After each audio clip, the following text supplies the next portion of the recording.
initial work, I spend my time, and as you said, I think my most of my academic time I used to spend in clinical hours doing orthognathic cleft and TM joint surgery. That is my special area of interest.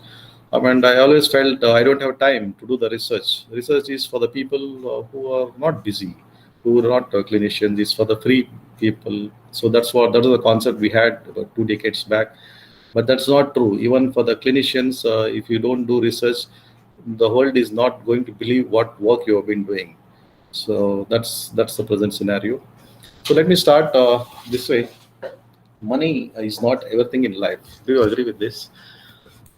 Yeah, but money does affect everything that's important in life, like relationship, financial security, education, and lifestyle. So this is by Robert Kiyosaki, which is a very famous financial advisor and entrepreneur.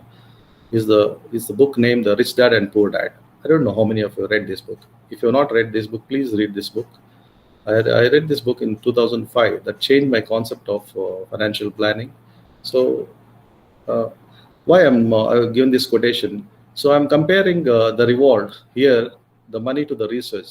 So replace the word money by research. Research is not everything in life, but research affect everything that's important, like your promotion, your job, getting a job, your financial status, everything it is going to affect it. Research is embedded in all aspects today. So without research, you cannot I expect the prosperity. I can say that way. So whether we like it or not like it, we need to learn how to publish our work. What work we are doing, we should speak to the world what we are doing. So only with this is the only way you reach out to the larger community in your in the population that what you are doing. It has it's all today the whole world is evidence based. Without your evidence, nobody is going to believe what you talk. Okay. So why to publish? Of course, first reason is advance in your career. Okay. As I said, in the first few years of my academic career, I was busy doing my clinical work and surgeries. I never focused attention on the research work. I used to, of course, give a good presentation at our national conferences about my work. I thought that is enough. Patient is giving me good feedback, and I'm known in the faculty fraternity. Why should I read the research? I was that way. One day, I said, Dr. Daya, you need to come out with the research, otherwise you will not be promoted. So it was a mandatory for me to start my research. Okay, so that's how my research life started. Then I'm going to share with you the next few slides how I proceeded. Recognition among your faculty is one of the reasons you need to do. And if you need to have any good international collaborations, research is mandatory today. And finally, I can say you are considered illiterate if you don't do research. Irrespective of what clinical work you're doing, nobody is going to see that. So that's one more reason why each one of you should do. And finally, the least one, unethical. You are doing so much clinical work in your practice, in your profession. If you don't share this knowledge among the population, among the community, it is considered unethical. So do you need any more better reasons to do the research? So we have so many reasons. Okay. This is my first publication in the year of 2009. This is on the two cleft palate surgical techniques I compared on a set of page on a child, I think child at the age of 18 to 20, 28 months. So as I said, I had a lot of clinical data. That was one good thing I had. I used to do so. I never used to do research in the beginning, but I used to have the collect and record the data, all my patients' photographs and radiographs for my presentations at the conferences. That helped me. So that really helped me to come out with many publications on whatever the work I have done. So I never knew typing. Why this? How I said in the year 2008 9, I never knew typing. So computer was there already, but I went to the library, took out some references, and I wrote this article. Okay, it was a hard copy. I wrote by hand, and then got it typed with the help of a person, and then we sent it for the publication. And luckily, this was published in one of the reputed journals. This can you see here, Journal of Dentistry for Children. It is American Academy of Pediatric Dentistry journal. It is one of the very good quality journal in the pediatric dentistry. Most of the pedodontists are well aware of this. I'm proud to say that this publication was done without me knowing anything about the research. Okay, so anything means I never had any plagiarism tools, any reference manager tools those days, and I was not oriented. So in spite of that, I started. So why I'm saying this, you don't have to know 100% before you jump into the scenario. Start doing it. So it just happens. You will learn, you will do errors, and you will continue. It's not a tough journey. It's quite an easy journey. Okay, you need to just jump into that and start doing it. And it came back. Finally, when you send your publication for the research, you don't get acceptance in the first shot itself. It very rarely it happens. It never happened to me. I think I have crossed about 40 publications till now, and we're supposed to be in good journals indexed by ISI and Scopus, but not even one has been accepted in the first instance. Always it has come to me with the minor revisions. Sometimes they are not accepted. So this is a normal. We need to accept this. Okay, minor revision is a good sign. Means the publishing team they have liked your concept, they have liked your article, they want some minor corrections. So minor corrections revision is a really good sign in the process of publication. So in the past, before that, our 80s, I can say 1980s, those days, the internet and computer was not very popular. So people used to send my teachers to send their publications by writing the hard copies, taking the printout of the photographs and the slides, original slides. They used to pack it neatly and double check 10 times because they could not afford to do any error while sending these complete documents for one publication to some other country and wait for 3 months to get the reply from them whether there's any correction, anything has to be done. So it's a very long process. So they used to check 10 times before they used to publish. Okay, so errors was less those days. So now it's very common. Errors are also, it's very fast now. This is one of my own review. I'm going to share some of the problems of what I have faced with all of you openly, so that I think you will learn something out of it. So this is one of the publication. Last month I sent you. It has come back to me with a minor revision. So I'm happy for that. It is accepted. I mean, minor revision doesn't guarantee an acceptance, but it's a good sign. So they said lack of results in the abstract. I forgot to put results in my abstract. So it's a blunder. Okay, in spite of having all this experience, it can happen because it's so easy to submit now. The submission process is so easy, and sometimes you become restless and you need to double check the message. What I want to give here, please double check the process of publication before you press the submit button. Okay. So what are the factors you need to consider? I think this has been talked to you already. Scope of the journal you need to consider, as some journals, surgery journals, they don't accept medicine. Just an example I'm giving. So the scope of the journal, you need to go to the author guidelines and read the scope of the journal, and then you should select the journal.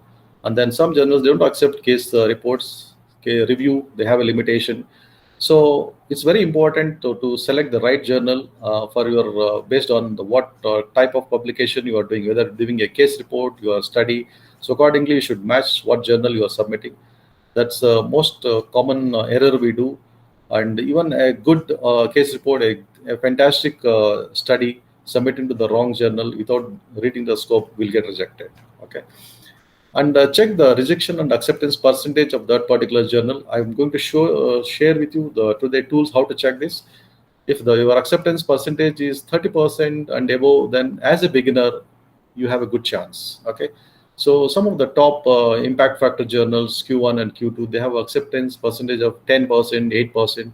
So where you may find it difficult. So which I'm going to share with you some of the secrets for the beginners. Okay.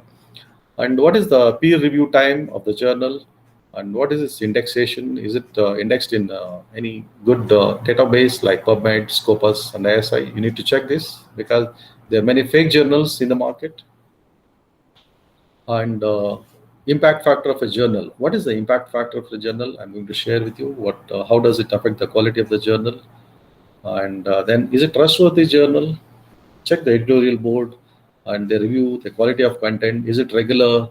you need to really check all this, because there are many predatory journals. We call it predatory journal or fake journals in the market. So that's very dangerous. You need to be alert. So I'm going to share with you how to identify these kind of journals, and then finding the right journal tools I'm going to share with you today. Okay. And then finally, the plagiarism. Plagiarism is the most important thing. Of course, without plagiarism, no publication is possible.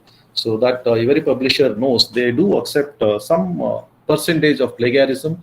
This will be written in their author instructions. Some accept 10%, some 20%, some usually up to 25%. They do accept plagiarism, not more than that. So you need to be aware of that. Okay. So how do you check an ISA journal? What is an ISA journal? It is indexed in the Web of Science, used to be called as ISA journal, and which means it is Institute for Scientific Information, which developed and produced the Science Citation Index and Social Science Index. So we have in our own website, in the Qasim University website, you can go and check. There is a way to do it. Once you click that, you will go to this page, log into the Library Deanship website, and then you press the. One second. Yeah. Are you aware of this? There is a database. You need to go. Press the database. Yeah. Now you can see better. And then next page, press this Saudi Dental Library. Then your credentials, you need to put your user ID and password. Then you will go to this Saudi Digital Library tab. Press that. Okay. Then press this foreign database, which is in Arabic. I have converted it to English. And then scroll down to this Clariate Analytic. Press this button. Then you will go to this page, the Web of Science. In this, on the top right hand, press the products button. If you want, I can share with this later. Then journal citation report. Press this button. After this, type your article. Okay. Oh, sorry, something happened there. Type your article. Wait, what happened?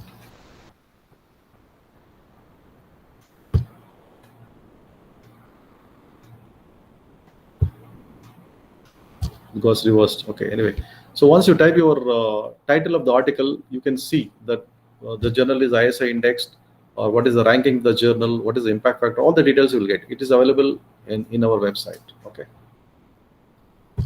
So that's one way you need to check. Then, what is the Scopus Index Journals? It is the largest, one of the largest, most reputable abstract and citation databases for our academic literature. So most of the journals, either they're indexed in ISI and Scopus, some are common. So you need to be aware of, well versed with this. Okay, it's very easy to find a journal whether it is indexed in Scopus or not.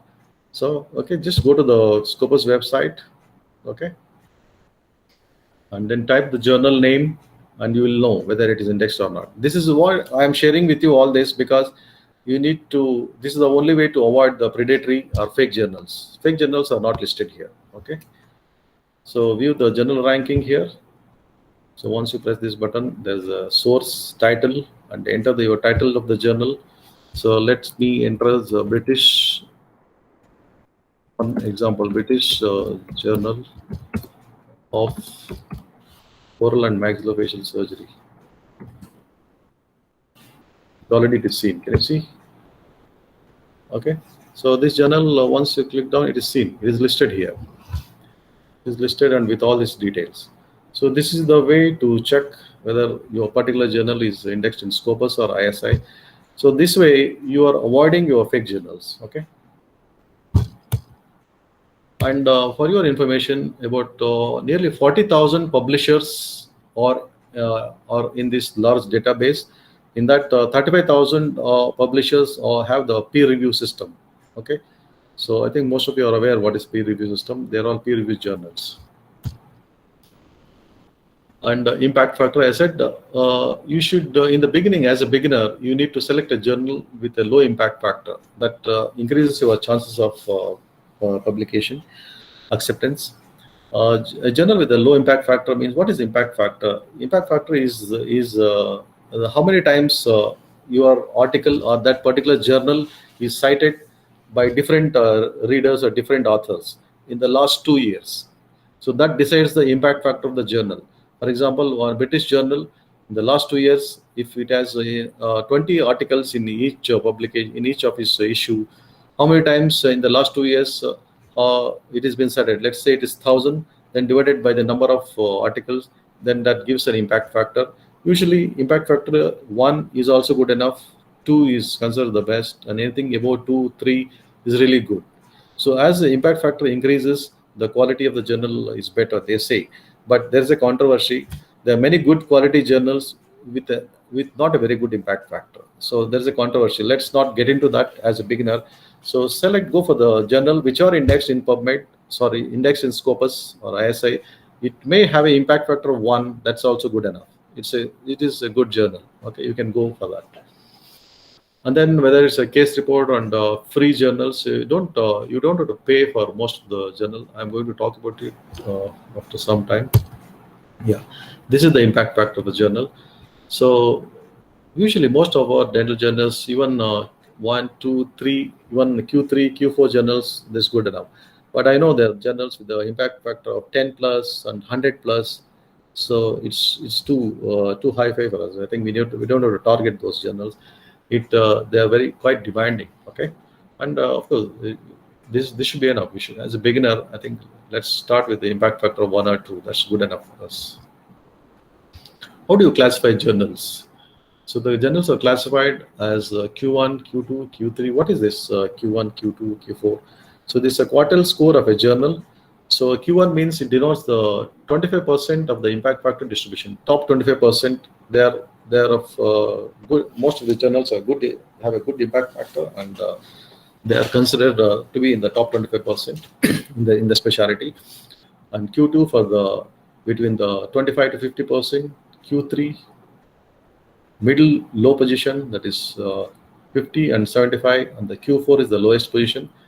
I'm telling you, even if you target the Q4 journal as a beginner with the impact factor of 1 is good enough.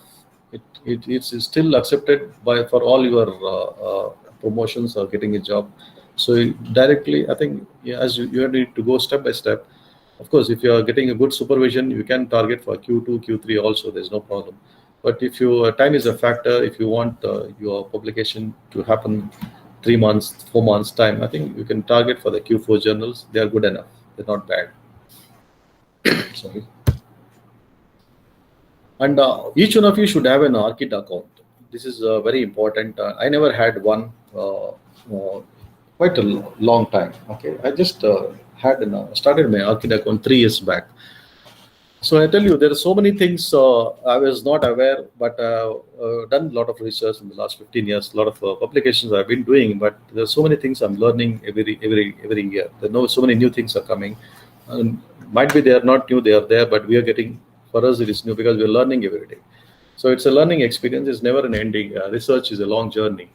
So ORCID is, as a beginner, each one of you should have. It gives you an extra credential. Okay, it distinguishes you from every other researcher, and you will get a unique ID for you. It is that gives a good credential. Okay, so when you publish as a communication author, as a first author, or a communicating author to the publisher, so if you have an ORCID account, it's good.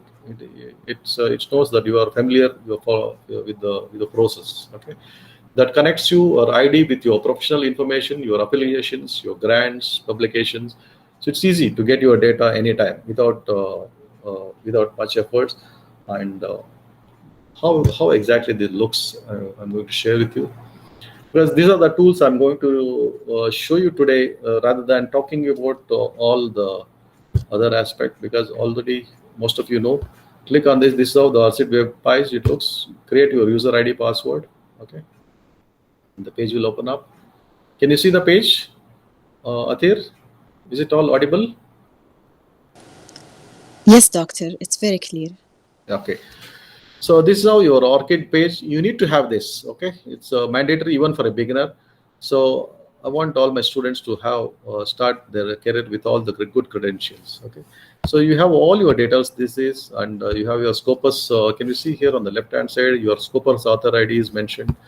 and all your publication, whatever I've been doing. So it's all listed here. So most of the Scopus and ISI journals automatically they come. Otherwise, you may import also manually. You need to add. And if you've done any reviews, it will come. This is reviews I've done for some of the journals last year and this year. So all your data comes here. Okay, this is a very important for a researcher. And once you put this, there is a public record print view. Once you press this button, you will get your complete data updated with this one button, and it's required by most of your institutions. When they ask, with just one button, all the data is there with all data of index, EID, everything. It's very authenticated report. Okay, so each one of you should have this. And that's about ORCID account.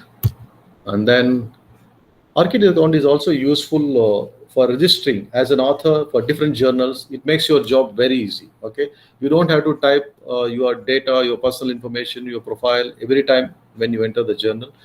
For example, this is one journal, Journal of Oral Biology. It's a good ISI and Scopus Index Q2 journal. Just click on that, and I'll just show you how this RCID account is used.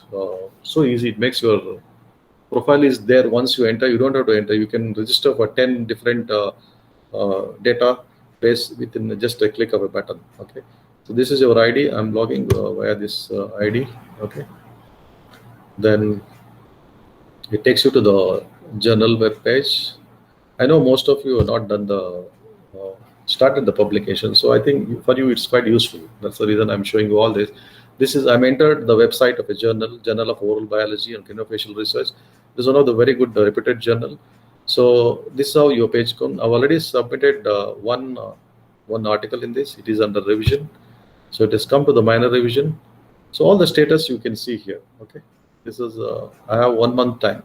When you submit your article, once it comes back to the revision, you have usually 1 month time, so you don't have to be in a hurry. Okay, take your time and do a point by point revision for the journal and then submit it back. Okay, I have time till 4th of September, and I need to revise before that. Sorry, not 4th of September, 1 month from this day. I have time till October 4th. Yeah, so before that I need to send it for the revise and send it. This is how your makes your job much easier with having this ORCID account. And okay, so then how to check the author instructions? Once you register online, and I'll just show you the two journals here. This is BDS, this Brazilian Dental Science, and this is Journal of Oral Biology. I'll just click on one of the author guidelines. So they have a different criteria. Okay, so once you click, you need to check this author guidelines form before you select a journal. There's a scope, what kind of journals they accept, and what is the plagiarism percentage, that also they mention. They accept case report, how their figures and all these things should be. Okay, so there's the editorial board, and you need to check all this. Can you see here? So this is the scope of the journal. They accept systematic meta-analysis, critical reviews, and case reports. All these things they're going to accept. So you need to be sure before you select a journal, and they're free of charge. They don't charge. Most of the good journals, they don't charge. It's free. There's no processing fees. If a journal is asking you the processing fee, it will be usually open access journals. So I'm talking about subscription journal, or otherwise it is called as free journal. They don't have any good journal. They don't take any processing fees. Please remember this. If a journal is asking you the processing fees, then it has to be registered in the open access journal. Open access means it is visible to all the public, those who are not subscribed to the journal also. So that has some other advantages. But at the same time, there are many fake journals. They also demand a lot of money. So you need to be careful there. So let's talk about it later. Let's focus on these free journals. So here, research human, then you should provide your institutional review board number. Without that, they don't accept your article. Can you see here, 25% plagiarism they accept. Okay, so that's good. You need to make sure that with the plagiarism software, your plagiarism percentage is less than this. You need to be very sure about it. Otherwise, however good your journal, it is going to get rejected.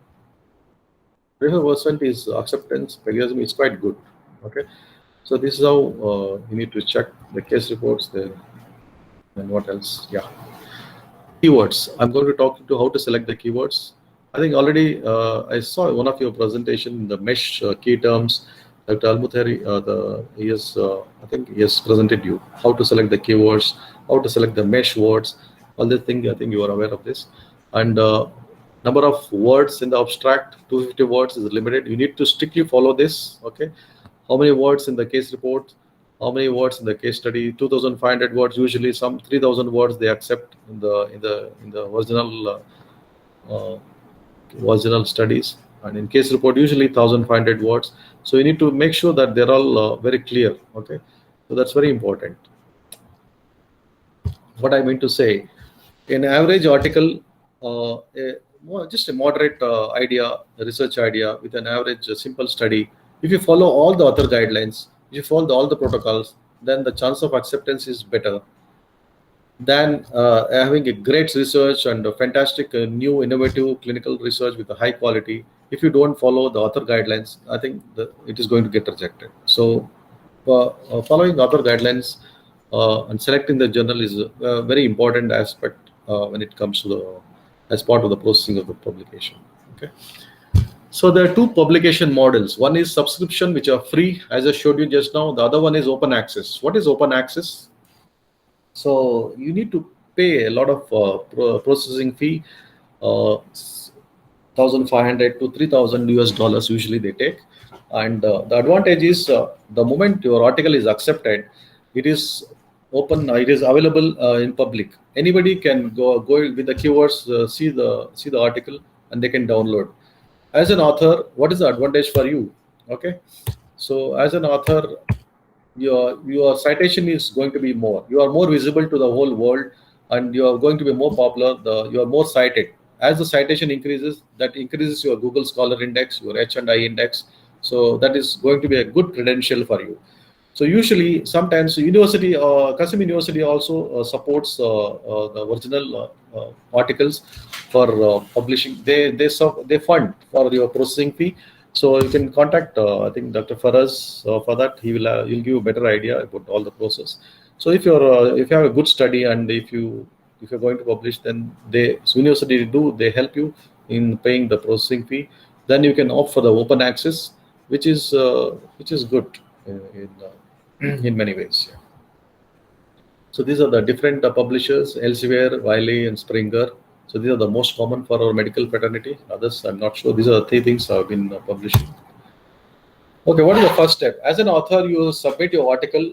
This is the admin. Usually, most of these good journals, they have admin. They are not a dentist. Most of them, they are not professional.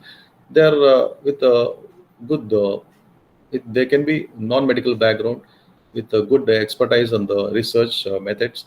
They'll check whether you have followed all the author guidelines, whether they'll check the plagiarism, they'll check your language, that's correct, it is suitable.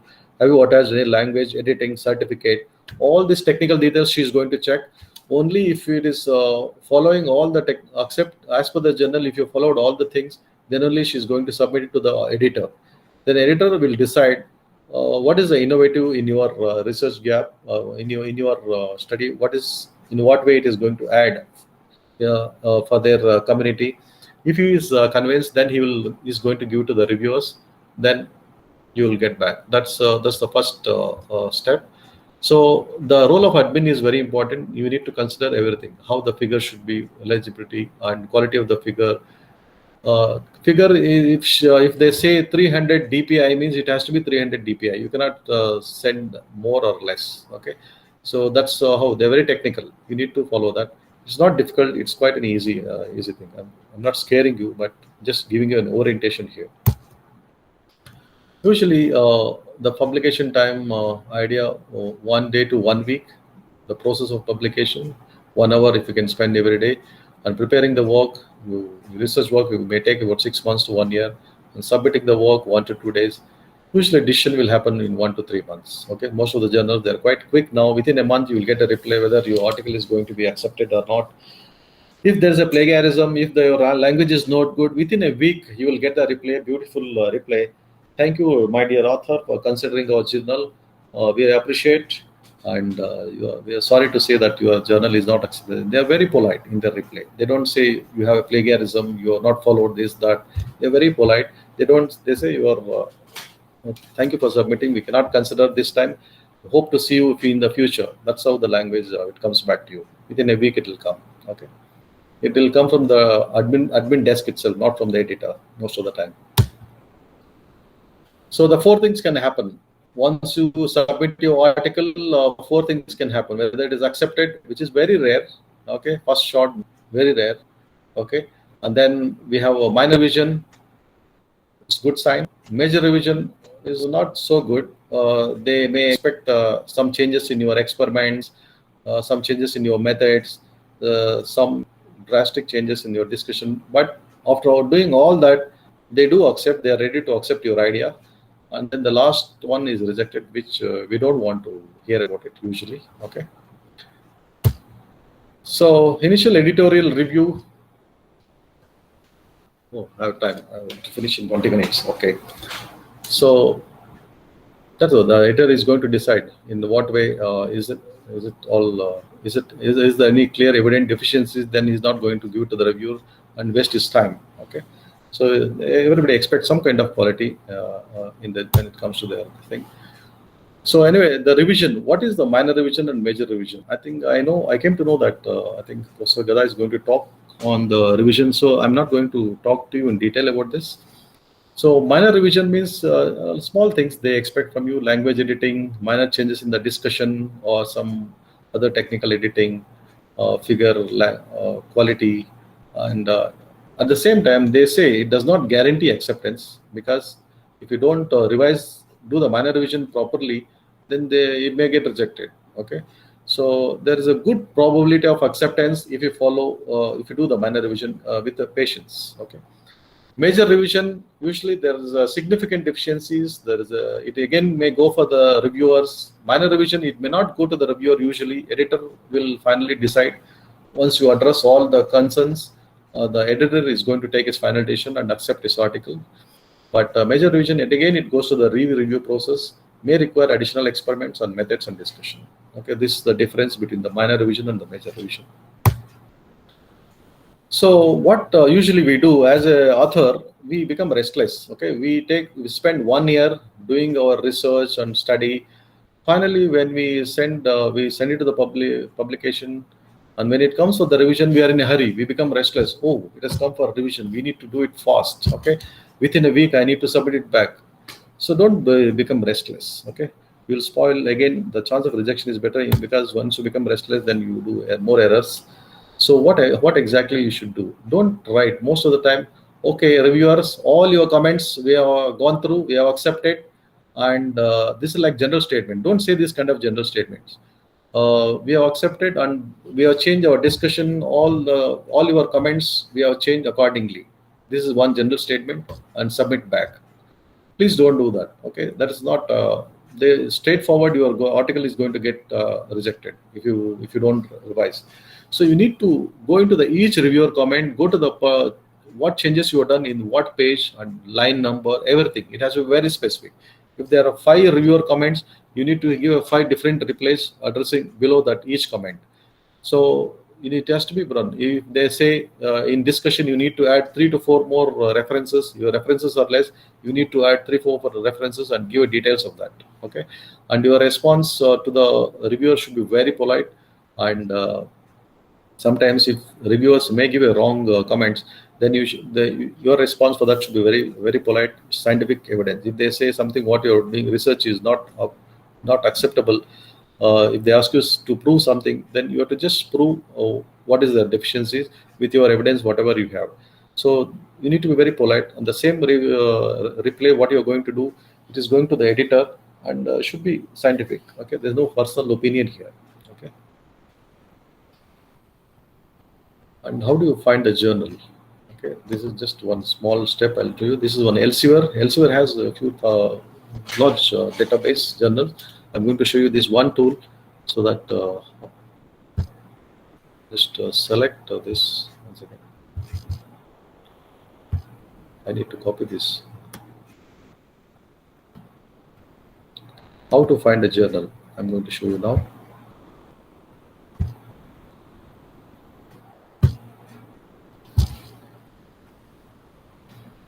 Mathir, can I take 15 more minutes? Is it okay? Yes, sure, doctor. You can take all the time you want. Yes, yes. Thank you. So this is the journal finder, and here you're going to put your abstract. Okay. So, and then first line is the title. I'm going to cut it. Okay. So put your title here. This is my title on the orthodontic surgery. I'm doing this, and the keywords here. I'm going to take the keywords and put it in the other column, below column. Okay. Then your field of research, you have to select. So this is one, Elsevier is one. The same thing you can do with the Springer, Valley, different publishers you can do. Okay. So select medicine, and then you select here dentistry. Then find journals. Okay. So you got 47 journals matching who are ready to accept my article. 47 is a good number. Okay. There's so many journals where within that scope my journal is fitting. It's very easy now. You don't have to go each journal and read the details. So now again, you are in a hurry always. I don't have 52 weeks time. I don't have 1 year time to wait for the edition. So I can adjust here now. Okay. Just there's a tab here. Just go there and reduce your time. I just want the edition. Can you see the number up to 25 weeks now? So I have 43 journals who are ready to work with me in 25 weeks. No, I don't want to wait for 25 weeks. I want to reduce further. I want my edition to be in 15 weeks. So I have still 42 journals. Is it good? So we have 42 journals who can give their edition within 15 weeks. Let me see if I can make it 10 weeks. How many journals are ready? Good. It's excellent. So who said publication is difficult? It's so easy. If you need to have the right tools. Okay. So we have 40 journals who can give you edition in 10 weeks. And then you can select here whether you want open access or you want a free journal option. Let's see. International Journal of Oral and Maxillofacial Surgery. It's an excellent journal. It is an impact factor of 2.79 and acceptance rate is 16%. I don't want this because acceptance rate is 16% for a beginner is tough. Okay, let me select a journal who can they are ready to give their edition in 5 weeks. That's good. Time for publication is 31 weeks. Okay, so this is oral biology which I'm processing. 20% is also good. The acceptance rate is really good if your article follows all the guidelines. Can you see here 13%, and I'll show you 27% is good. So like this, anything more than 20% as a beginner is good. Let me see if there is any. Oh, there is a 40%. This is interesting. Can you see? Acceptance rate 40%, and this journal is not bad. Okay, oral and maxillofacial surgical cases. They do accept case reports, case studies, original article also, and it is Scopus indexed also, but it is Q4. Okay, Q4 is not a bad option as a beginner. If you get published in that, you are eligible for all kinds of. It is this Q4 is even accepted by our university and most of the university. So this is how you delete. There's so many journals. Okay, so you don't have to worry the number of journals. This how 79%. My God, which journal is this? International Journal of Surgical Case Report. Yes, yeah, I have one or two publications. This is good journal. Even this is Q4 and Scopus and ISA indexed. Yeah. So publication process is easy. It's not tough. So this is one way. In the same way, you have your journal Springer. Same thing. I don't want to do this. You can try on your own. It's quite easy. I've shown you. And then this is very important thing. Reference manager. After preparing all your abstract, making the reference, I used to do it manually. My first publication, I told you, I wrote it by hand. Okay, and references, I wrote it in the Vanco system. Then if I had to go to submit to some journals will ask different systems, some Vanco, some APA, some other format. So every time you have to do manually by typing, changing the style. It's a very tedious job, very time consuming, and I think nobody has so much patience now. So this way, Mendeley, I found it very useful, and it is free. Mendeley is the software which each one of you should have. which will, it's your reference manager, it's your secretary, it makes you organize so well, beautifully you will organize. Not while during the publication, the day you start your research, the day you give your proposal, you start collecting the data, articles, and put it in the Mendeley. It is there. You are so organized always with this. Okay, I'm going to show you this, how to use this Mendeley. The YouTube also, I'm going to share you the link so that you, each one of you see the YouTube is for 25-30 minutes, which will beautifully, it is explained how to use this Mendeley. But I'm just going to show you for 2 minutes how exactly this works. So this is my MS Word. When I click MS software, MS Word is open. I have 3 sentences here. I copied from 3 different journals. Okay, I just click here the reference. The moment I click the reference, then the Mendeley is opened up, because I have the Mendeley I have installed in my desktop. That's why it is opening. Once you install, it is free. Please, within it just need 5 minutes to open a Mendeley account and download this on your desktop. Okay, please do so today only. You do so, and it makes your job much easier. Okay, and the EndNote is, there's almost a reference manager is EndNote. That's expensive. We need to buy every year. We need to pay. It's not required. I think I'm quite happy with the Mendeley, which is quite good. So now let me see. I've taken this draft. Dentin graft is considered as one of the best autogenous graft based on our systematic review. This is one sentence. Let me say I've taken it from which I want to give a reference for this. So type the reference. Then insert citation. Can you see there is insert citation? Just click on that. Once you click your insert citation, then it's going to show you. Yeah, can you see here? My library, and go to library, or you can, if you know the author name, you can type here, or you can go to library. Go to Mendeley. Can you see? This is my Mendeley software, which is opened up now. I have so many articles in this. You can import the articles by manually. You can cut, copy, paste, all usually in the PDF version, so that you are organized here. Okay, and you can make your different documents. Okay, I have an article in the name of Sentinel node. When I click on that, I have all these articles related to this study. Like this, you can make 10 different studies and make it 10 different groups and add articles related to that. It's easy for you to select for the referencing. Now that sentence, let's say on bone grafting, I've taken from this article. Let's say Batra Ravi Dayashankar. Okay, I click on this, and the right side, can you see the title will come, all the details, abstract, everything will come. The moment you click on this, on the right side, the box will open up with all the details. So it's so organized. It's your title, you have abstract. So you decide whether you want to select this, go to the more details, then you. Okay, let's say now I've taken that sentence from here. I click this journal, and can you see here cite button on the top 2 commas here, the cite, click on the citation, then it comes here. So that journal is cited here now. Number 1, can you see? It is in the Vancouver system. We'll change the system later. I'll show you that. Then number 2, orthognathic surgeries have proved to be very useful and increase the quality of life among the population.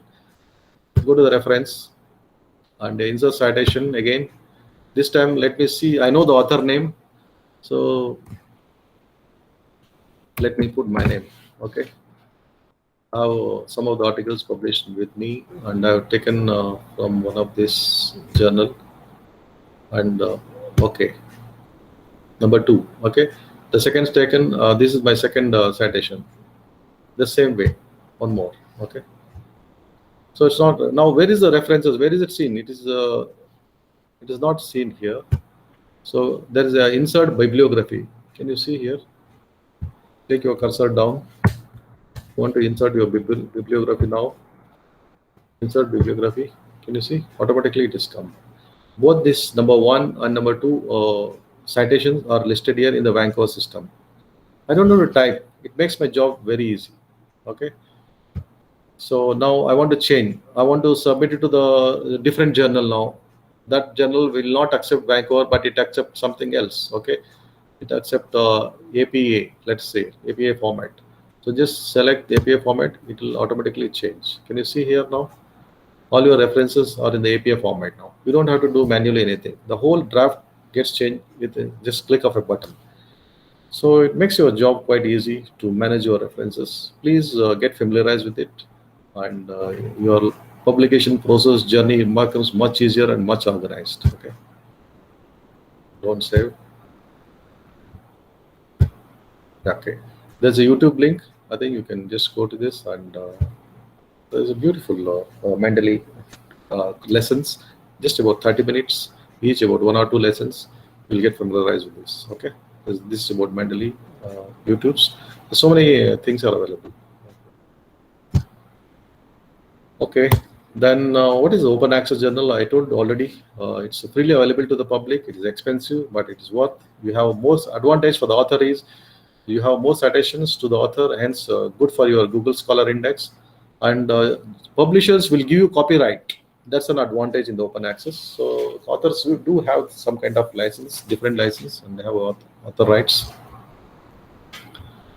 Then coming to the plagiarism, how do you check the plagiarism? I'll just show you some of these are 3 software. The Authenticate software is with our university. Please contact once you want to publish, and you can contact Dr. Faraz, and we'll help you to get your article, get the plagiarism checked by the Authenticate software. Otherwise, before sending that, if you want to check it by yourself, there is a plagiarism checker free. It's available, and it's not expensive because sometimes the university, if it takes more time, then if you are in a hurry, you can go to these packages. 2 or 3 of you can subscribe. It's just they charge $20 per month. It is valid for 1 month, and 10 articles you can get plagiarism verified in 1 month. So 2-3 of you together, you can buy one package, you can share. So it's easy. So what is the advantage of this? It is not as precise as Authenticate, but it gives you an idea. Let's see. I got it. I used this once. Initially, when I checked from this software, my plagiarism in my article was 30%. Then 30%, if I submit, it will get rejected. So okay. So I reframed sentences. I went into the details and reframed. I changed the language, and after corrections, again I checked my plagiarism. It was 10%. Okay. So you will have an idea. If it is 10% here in the Authenticate, it will be 15%. Then it's still acceptable. But if this software is showing 30% here, then in the Authenticate, it will be 40-45%. Definitely, it is going to get rejected. So you will have an idea before you go ahead with your publication. So this is quite a useful tool for you. You need to do this. It's a mandatory before your publication. Okay. So yeah, let's go to the predatory journals now. We have predatory journals. I said they take a lot of money and they disappear. Okay, they don't refund you money because you cannot cash them. Okay, so they appear very similar to the standard journal website. Their website is almost similar, and it's very difficult to identify. But you need to, I said, you need to check in the Scopus and ISI before going ahead with them. So you need to be careful and check their editorial board whether it's true. Are they publishing regularly? Okay. And there's 5 points to check whether your journal is predatory journal or not. So there's something called Bales list. In this, if the journal name is there, then it is a fake journal. Okay. Please remember this. So check the name of the journal in this list. If the journal is appearing in this list, then don't go for it. Okay. Then if they say open access, fake journal, if they say we are open access journal, then check the open access in the directory of open access journal website and make sure that it is there. If it is not listed, then it's again a fake journal. Okay. And then the committee of the ethics, and then is the publisher name, is he in any professional body? All those details you need to check, and whether the journal is indexed, as I showed you before. And most of the journals, they don't have a peer review system. Okay, most of the journal, what I have shown you till now, they have a peer review system, 3 weeks, 5 weeks, 10 weeks. But here, this fake journal, they don't have. They'll tell 1 week we'll publish your article. Processing fee is $3,000. Within a week, you will get your publication. See, that's so fast there. Okay, so don't believe them. Then language edit tool. This is a very important step. Most of us don't do it. I never used to do it, but So I do it now every time, and we need to send to publication with a language edit certificate. Then only they believe that it carries the credentiality of your research work. However simple is your research work, if you send it with a language edit certificate, the chance of acceptance is much better. Definitely, it has its own weight. So usually I get my language certificate by the Elsevier. Elsevier has a software. Go to the Elsevier website and put your data. Within 10-15 days, you will get your article with a certificate like this, certificate of Elsevier language editing services. So your name and your title of your article. So this article has been checked for the language, and this is certificate. So I have to attach this along with your manuscript and send it for the publication. So these are the one thing you can do. Also Falcon scientific editing also you can go. It's also gives you a certificate, and it's not as expensive. Elsevier is a bit expensive. They charge about I think $200 or something like that. I think Falcon is less compared to that. Mesh words, keywords, medical subject heading. These are the words you need to find, and from the Mesh website. And I think there's a previous speaker has spoken to you. I'm not going to detail of this. And most of the journal, they're very particular of the keywords. If you don't put the Mesh keyword, they don't accept it. Okay. So I think all the details already you heard in the previous video. I think I've seen that. Okay. So this is your most of the keywords should be from your topic of research, your methodology. It should be related to your study. What you are exactly doing that. Okay, not anything from outside. This is NLM controlled vocabulary terms used for indexing article format. Okay, now let's come to your I want to give one slide on different aspects of the research parts of the paper.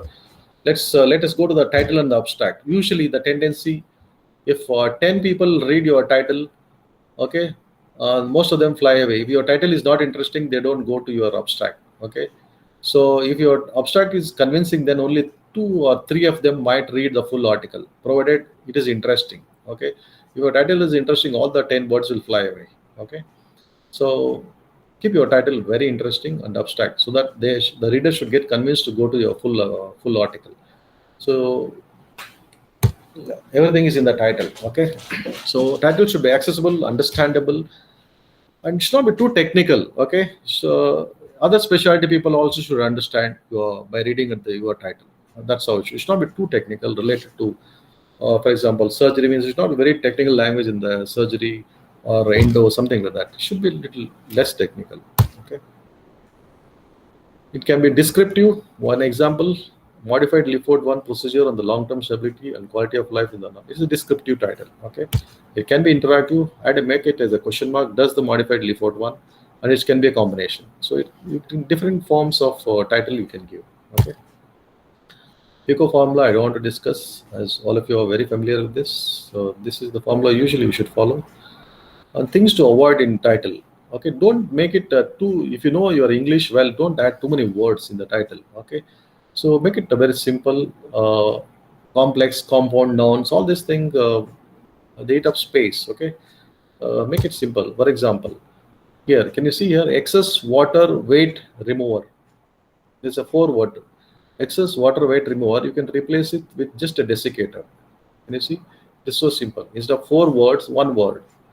So find the right words in the title. Don't write too many words. Avoid it. Every word should carry weightage. That's how your title should be. Then it will have a lot of weightage. Okay. And then abstract. Anyway, you know how to read the abstract. What did you do? Why did you do this study? What did you do? Methods, how did you do it, your methodology again, what is your conclusion, what did you find out, and what does that mean, conclusion. All this answer you should answer yourself, okay, before you go ahead. Research gap, of course you should select a study with the research gap. Some area should be there. So for example, dentin graft, tooth can be used as a bone graft. I don't know how many of you are aware of this. Tooth can be used as a crushed. Tooth can be crushed in a grinder, make it a powder, and that can be used as a graft. And there are many articles related to that. But what is the research gap? That is known. Tooth can be used as a graft is known to many people. But what is not known there, There is no long-term study. After 2 years, what is the fate? Are there any histopatho-micrographical studies of the tooth graft? 2 years long-term studies are there? No. That's the research gap which is there. So we need to work on that. So like this, identify your knowledge gap or research gap, then explain why in your research it is requires to be filled, and that's how the importance of this. And then your introduction, there has to be relation. From the introduction to conclusion, there has to be relation. There should just like a flow. Many times we get lost. Introduction, we write something, methods, something, and discussion, we add up some new ideas, and conclusion will mix up of all the ideas. So the reader will get lost. Okay. For example, I am presenting you now. If you have any question, I tell you, you can raise your hand. Then I'll rephrase my sentence. I put it and I'll answer your question. I'll make sure that you'll understand what I'm talking. But when you send your article for publication, the reviewer, if he does not understand what you are saying, he will not raise his hand. He'll just reject your article. Okay, it's a one-way communication. So you need to be very clear. The flow of language, the flow of thoughts. There has to be relation from introduction, discussion, and conclusion. That's it. I know more details have been already told you before. I thought I'll just touch. And once your study is done, once you get your results, and start in the reverse way when you make your abstract. Most of you other speaker I have told you in detail. Get your data, then start your discussion, methods, and conclusion. Then finally you change your title. Okay. When you do your research, you have some title in your mind. Of course, you have finished your work, but when it comes to the publication, might be the title, better title needs to be reframed. So that can be done at the end of your draft is done. That should be the last thing to do it. Methods, and all of you know, I don't want to go into the detail of this. Only thing is identify a mask. Don't write your university name. Don't write the place of your name in the methods, because when it go for the review, they don't want reveal the identify. They don't want the author identification to the reviewers. That's the reason. Don't mention your university name anywhere in the methods. Okay. And then reviewers will criticize incomplete or incorrect description and may even, and it should be if you are using any materials, the vendor names, the equipment names, details, the address, everything should be mentioned in the methods, so the reader will be able to duplicate. If you want to do the similar kind of study, you should be able to do. It should be so transparent. This is the meaning of this. And avoid adding comments and discussion. Write in past tense. Take a statistician help for results. I do this always. I'm not good at statistician work and all the tests. I'm not familiar. So I always take the help of the statistician. Once I get finish my study, I give my data to him, and he'll help me to apply the various tests and give me a nice draft in his own good language. So it's not expensive. They do charge for their time, so it's worth. It's worth, and don't hesitate to take the professional help when it is required. Many manuscripts are rejected because the discussion is weak. Most of the time, this is my experience. Discussion is weak. Don't get lost in the discussion. Don't disorient the reader or the reviewer. Okay. So what are some key points I'm going to tell you? How do your results relate to the original question?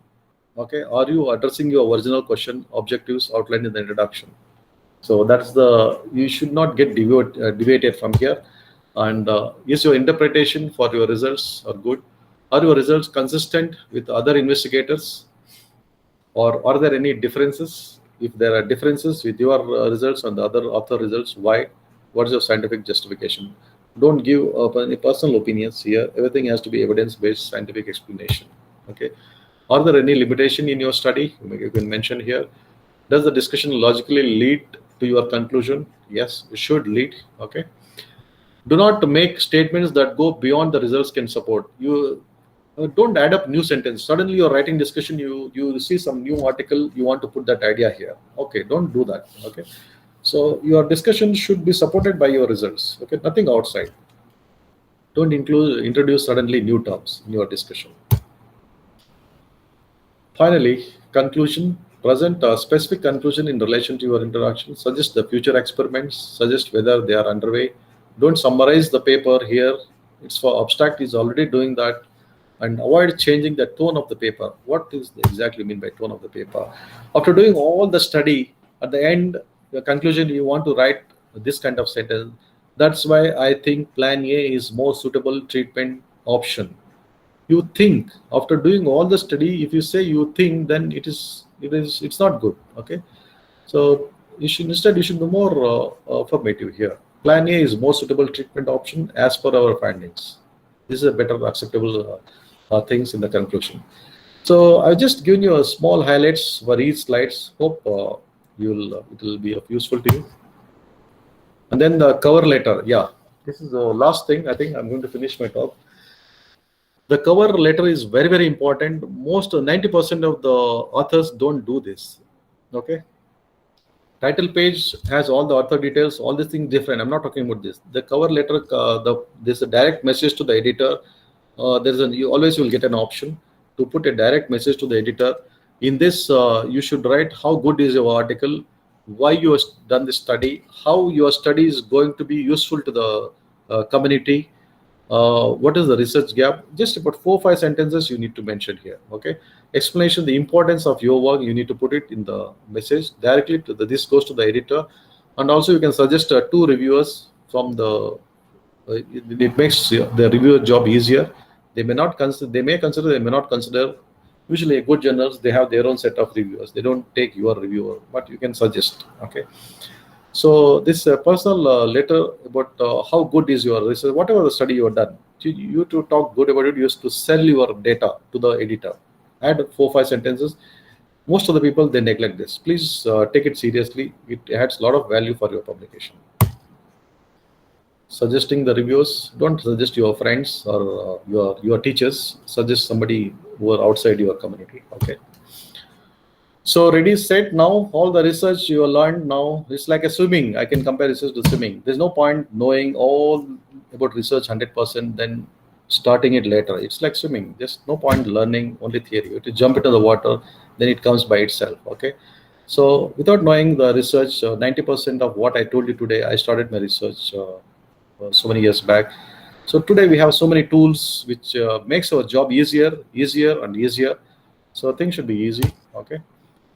And the best way to have a good idea is to have a lot of ideas. There's no dearth of research ideas. Okay, there's so many ideas every day. Only thing you need to have an open mind to look. Just read 1 or 2 articles per week. You will keep getting ideas. Okay, you can discuss your new ideas with your faculty, supervisors, and they'll be happy to support. We are all happy to support you always whenever you come with the new ideas.